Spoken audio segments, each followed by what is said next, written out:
Hi friends मो मामाली आपण को स्वागत करुच्ची मो चैनल ब्यूटी विथ मामाली को।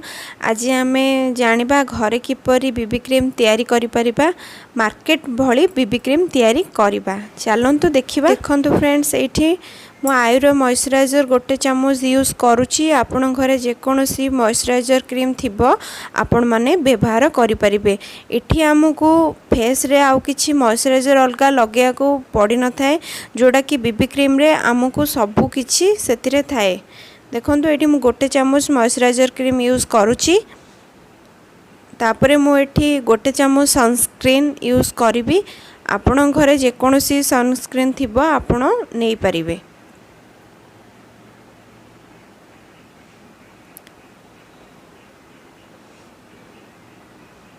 यहाकू आमे भल भाबरे सबु क्रीम गुड़िक मिक्स करुथिबा।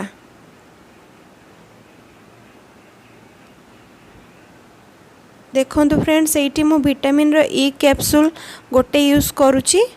यहाकू मु सेफ्टी पिन सहायता रे गोटे कणा करिकी एहार लिक्विड सबको बाहर करिवि।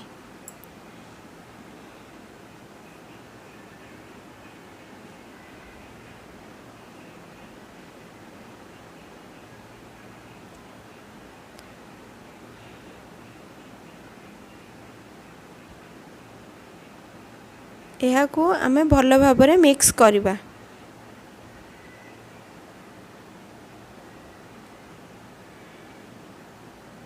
तापरे मु एठी एलोवेरा जेल यूज करुची, जोड़ा कि आम स्किन रे प्राइमर भलिया काम दबो। आम मेकअप टी बहुत समय पर्यंत आम फेस रे रहिबो।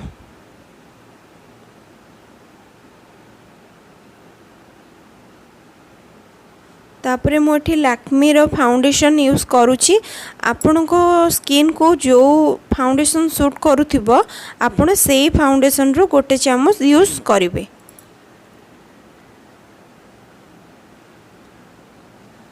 तापरे मु एठी ब्लू हेवन रो कॉम्पैक्ट पाउडर यूज करुची।